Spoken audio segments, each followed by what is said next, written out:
Big பாஸ்ல தொடர்ந்து நிறைய கசகசா, நிறைய கசமசா, நிறைய விஷயங்கள் பார்த்துட்டு இருக்கோம். இதுல குறிப்பா என்னன்னா, திடீர்னு லவ் பிரேக்கப் பண்ணி ஒரு விஷயம் சொல்லியிருக்காங்க பார்வதி. லவ்ன்ற ஒரு ஃபீலிங்ஸ்குள்ள கொண்டு வந்து என்னைய ஒரு மாதிரி பண்ணிட்டாங்க. என்னைய விளையாட விடாம ஆக்கிட்டாங்கன்னு ஒரு ஸ்டேட்மெண்ட் குடுத்துருக்காங்க அவங்களே. இப்படி பண்ணிட்டாங்களோ, அரராவும், கமருதீனும் பிளான் பண்ணியே தான் என்னைய பண்ணிட்டாங்களோ, அப்படிங்கிற மாரி. ம்.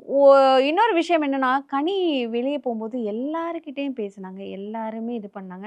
வெளிய வந்து கூட "பாரு, பாரு, பாரு தெரியும் பாரு" அப்படின்றாங்க. அப்படி பார்வதி என்ன பண்ணிட்டாங்க? எல்லாமே கேம் தாங்க. இப்ப நீங்க பார்வதிய வார வாரம் நாமினேட் பண்ணீங்க. பார்வதி உங்கள பண்ணாங்க. நாமினேட் பண்ணா 2 அவங்க பேருக்குமே கெட்டவங்களா? ஆகாது. 2 பேருக்குமே ஆகாது தான்.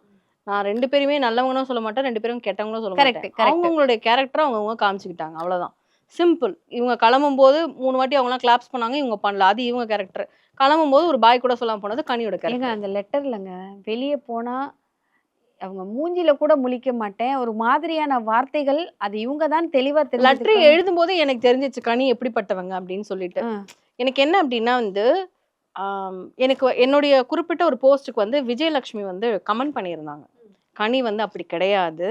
அது எதுக்கு நான் மெயினா வந்து இந்த ஆதிரை காலை இழுத்து விட்ட விஷயத்துல, இது கனிக்கு நடந்திருந்தால், கனி என்ன பண்ணியிருப்பாங்க? இல்ல அந்த வீட்ல வேற யாருக்கும் நடந்திருந்தா, கனி சும்மா இருந்திருப்பாங்களா? அப்படிங்கிறத நான் அங்க கேட்டிருந்தேன். அப்போ அதுக்கு கீழ வந்து விஜயலட்சுமியோட கமெண்ட் வந்திருந்தது. கனி வந்து கேட்டிருப்பாங்க. கனி அப்படிப்பட்டவங்க கிடையாது. கனி குட் சோல் அப்படிங்கிற மாரி கமெண்ட் வந்திருந்தது. அண்ட் விக்ரம் வந்து குட் சோல். அதனால வந்து அவர் உடனே உணர்ந்து மன்னிப்பு கேட்டாரு.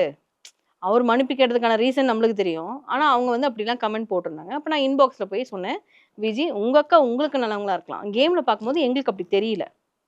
ஏன்னா இது கமெண்ட் கீழ போட்டுட்டே போனா, அது வந்து போயிட்டே இருக்கணும்னால நான் வந்து அத பெருசாக்க விரும்பல. அப்படியே விட்டுட்டேன். எனக்கு என்ன தோணுச்சுன்னா, லெட்டர்லயே எனக்கு தெரிஞ்சிருச்சு. பார்வதி எழுதின லெட்டர பாருங்க.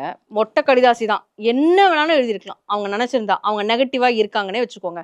கனிய பத்தி அவங்களுக்கு எவ்வளோ நெகட்டிவ் இருக்கு. அவங்க ஏன் அத எழுதல? நீங்க என்ன எழுதுனீங்க? யாருக்கு எழுதுனீங்க? இருக்கு இல்லையா? இதுலயே உங்களுடைய தராதரம் தெரிஞ்சிருச்சுன்னு நான் சொல்றேன். பார்வதி நல்லவங்க நான் சொல்ல விரும்பல. ஐயோ! உள்ள இருக்க ஆனா யாருமே நல்லவங்களா ஆனா கனி நல்லவங்களா கெட்டவங்க கெட்டவங்க. ஆ. அப்படிங்கிறத நான் சொல்றேன்.